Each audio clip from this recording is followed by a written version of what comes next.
ফিলিস্তিনের গাজায় ইসরায়েল যখন নৃশংস হামলা চালাচ্ছে, হাজার হাজার নারী ও শিশুদের আর্তনাদে যখন ভারী হচ্ছে ফিলিস্তিনের আকাশ, ঠিক তখনই প্রকৃতির নির্মম প্রতিশোধ দেখছে ইসরায়েল। ভয়াবহ দাবানলে পড়ছে নেতানিয়াহুর দেশ। গত 3 দিন ধরে ইসরায়েলে চলা এই দাবানলের আগুন কোনোভাবেই নিয়ন্ত্রণে আসছে না। আগুনের উত্তাপে ছারখার হয়ে যাচ্ছে একের পর এক অঞ্চল।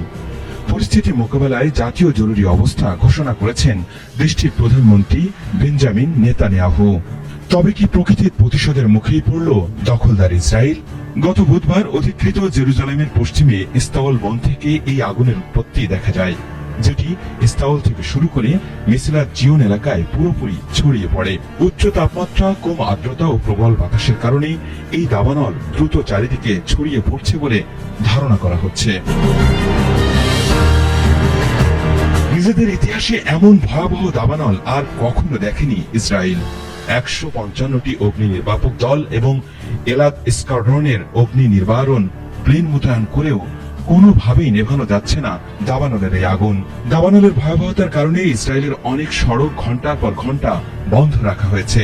অনেকে নিজের জীবন বাঁচাতে গাড়ি ফেলে পালিয়ে যাচ্ছেন। আগুনের ভয়াবহতা দেখে 3টি ক্যাথলিক ধর্মীয় সম্প্রদায়ের সদস্যদের সরিয়ে নিয়েছে ইসরায়েল। দাবানল নিয়ন্ত্রণে ইসরায়েলকে সাহায্যের প্রতিশ্রুতি দিয়েছে ইতালি, ক্রোয়েশিয়া ও নর্থ মেসিডোনিয়া।